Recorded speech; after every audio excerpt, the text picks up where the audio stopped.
प्रिय छात्राः नमो नमः। संस्कृतगुरु 24 यूट्यूब चैनल मध्ये भवतां स्वागतम।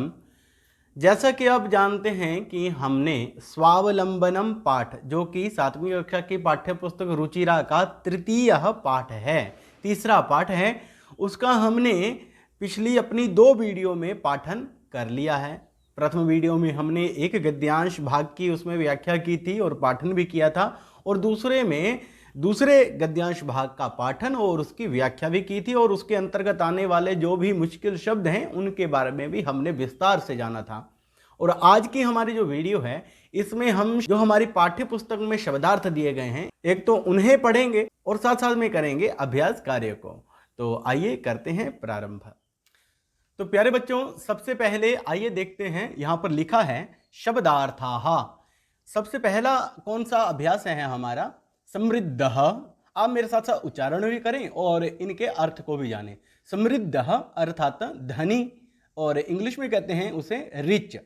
चत्वारिंशत् 40, 40, अष्टादश 18, 18, प्रकोष्ठेषु कमरों में, इन द रूम्स 50, 50, 50, गवाक्षाः खिड़कियाँ, विंडोज, चतुश्चत्वारिंशत् 44, 44, षट्त्रिंशत् 36, 36, कृषक दंपत्ति किसान पति पत्नी, फार्मर कपल, आतिथ्यम अतिथि सत्कार, रेस्पेक्टिंग गेस्ट, कर्म करह काम करने वाला, वर्कर, भवताम आपके, यूअर्स, भृत्यः नौकर, सर्वेंट, शक्नुवन्ति सकते हैं, आवर टू डू, सार्धद्वादश वादनम 12:30 बजे, 12:30, सांप्रतम अभी, नाउ। और इसके बाद देखिए अभ्यास प्रारंभ हो जाता है हमारा। और प्रथम जो हमारा अभ्यास है उच्चारणम कुरुत। तो हमें क्या करना है, यह जो शब्द हमें दिए गए हैं इनका हमें उच्चारण करना है। तो मेरे साथ साथ आप उच्चारण करेंगे, मैं बोलूंगा उसके बाद आप भी बोलेंगे, उसका उच्चारण करेंगे। बोलिए, विंशति ही, सुंदर, त्रिंशत्, हाँ बहुत अच्छे, चत्वारिंशत्, द्वाविंशतिः, द्वात्रिंशत्, फिर से बोलिए, द्वात्रिंशत्, द्विचत्वारिंशत्, चतुर्विंशतिः, त्रयस्त्रिंशत्, त्रयश्चत्वारिंशत्, पंचविंशतिः, चतुस्त्रिंशत्, चतुश्चत्वारिंशत्, अष्टाविंशतिः, अष्टात्रिंशत्, सप्तचत्वारिंशत्, नवविंशतिः, नवत्रिंशत्, पंचाशत्। बोलिए, पंचाशत्। इसके साथ हमारा प्रथम अभ्यास हो जाता है पूरा, और उसके बाद देखेंगे हमारा दूसरा अभ्यास। दूसरा अभ्यास क्या है? लिखा है कि अधोलिखितानां प्रश्नानां उत्तराणि लिखत। अधोलिखितानां, जो अधोलिखित हैं, नीचे दिए गए प्रश्न हैं, उनके उत्तराणि लिखत, उनके उत्तरों को लिखें। तो क हमारा प्रश्न है, पहला ही प्रश्न है, इसे ध्यान से हम देखेंगे। कस्य भवने सर्वविधानि सुख साधनानि आसन, प्रश्नवाचक चिन्ह है यहाँ पर। तो यहाँ देखो इसका अर्थ क्या है। कस्य भवने, किसके भवन में, सर्वविधानि सब प्रकार के सुख साधन आसन थे। तो बताइए, आपने पाठ को तो बड़े अच्छे से पढ़ा है, तो किसके भवन में सब प्रकार के सुख साधन थे? श्री कंठ के। तो क्या लिखेंगे यहां पर? कस्य की जगह पर हम लिख देंगे श्री कंठस्य भवने सर्वविधानि सुख साधनानि आसन। तो एक ही शब्द हमने यहां पर प्रयोग करना है आगे, श्री कंठस्य। बाकी का जो प्रश्न में दिया है वैसे ही लिखना है, और यहां पर हमें फुल स्टॉप लगा देना है, पूर्ण विराम कर देना है। आगे ख देखिए, कस्य गृहे कोपि भृत्यः नास्ति। कस्य गृहे, किसके घर में, कोपि कोई भी, भृत्यः नास्ति कोई भी सेवक नहीं था, सेवा करने वाला नहीं था। तो कस्य गृहे, बताइए किसके घर में कोई नौकर नहीं था? हाँ, बिल्कुल सही।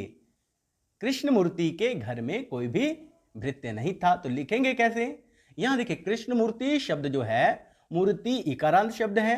षष्ठी विभक्ति के एक वचन में यदि हम, जैसे यहां पर कस्य बना है षष्ठी विभक्ति में, तो हम षष्ठी विभक्ति में कृष्णमूर्तेः ऐसे लिखेंगे। आगे वैसे ही लिख देना है, गृहे कोपि भृत्यः नास्ति। अब ग जो हमारा प्रश्न है, इसे देखिए ध्यान से। श्रीकंठस्य आतिथ्यम के अकुर्वन्। यहां पर प्रश्नवाचक क्या है? के। क्या है प्रश्नवाचक? के।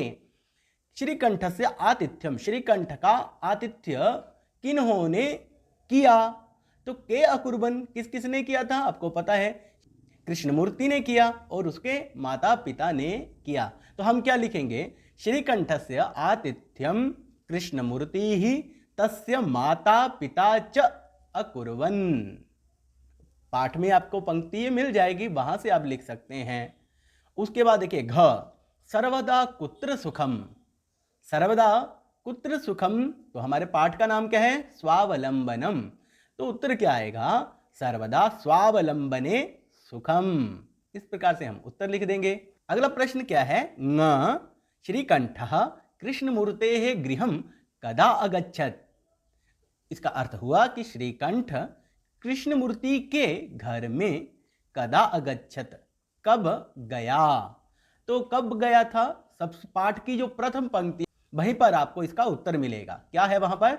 श्रीकंठः कृष्णमूर्तेः गृहं प्रातः 9 वादने अगच्छत्। प्रातः 9 वादने अगच्छत्। यहां तक तो देखिए प्रश्न ऐसे ही हमने रखना है, श्रीकंठः कृष्णमूर्तेः गृहं। आगे हमने 2-3 शब्द जोड़ने हैं। क्या जोड़ने हैं? प्रातः 9 वादने, आगे फिर लिखेंगे अगच्छत्। उत्तर हो गया हमारा। उसके बाद च प्रश्न को देखते हैं। कृष्णमूर्तेः कति कर्मकराः सन्ति। कृष्णमूर्तेः, कृष्णमूर्ति के षष्ठी विभक्ति में प्रयोग है कृष्णमूर्तेः। कृष्णमूर्ति के कति कर्मकराः सन्ति, कितने कर्मकराः मतलब कर्मचारी उनके थे? तो बताइए। कृष्णमूर्तेः अष्टौ कर्मकराः सन्ति। तो इसके बाद चलते हैं तीसरे प्रश्न में। तीसरा प्रश्न देखिए हमारा क्या है? चित्राणि गणयित्वा तद अधः संख्यावाचक शब्दम लिखत।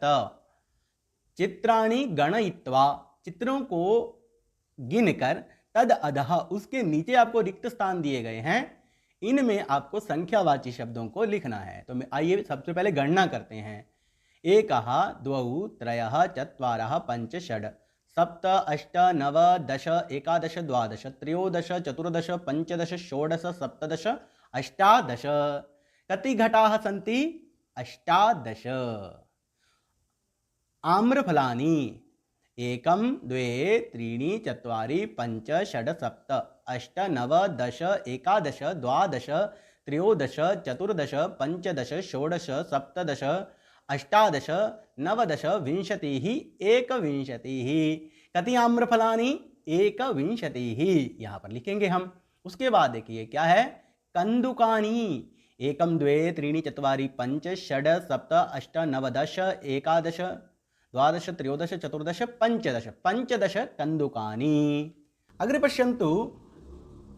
कति वस्तूनि सन्ति? 1 2 3 4 5 6 7 8 9 10 11 12। कति पंक्तयः? 1 2 3। तो आहत्य कति सन्ति? 36। कति सन्ति? 36। अग्रे पश्यन्तु। कर्त्रयाः सन्ति 1 2 3 4 5 6। षड्, तो कति पंक्तयाः? 1 2 3 चतस्रः पंक्तयाः। तो आहत्य कति? 24। आहत्य 24 कर्त्रयाः सन्ति। अग्रे किमस्ति? पर्णानि सन्ति 1 2 3 4 5 6 7 8 9 10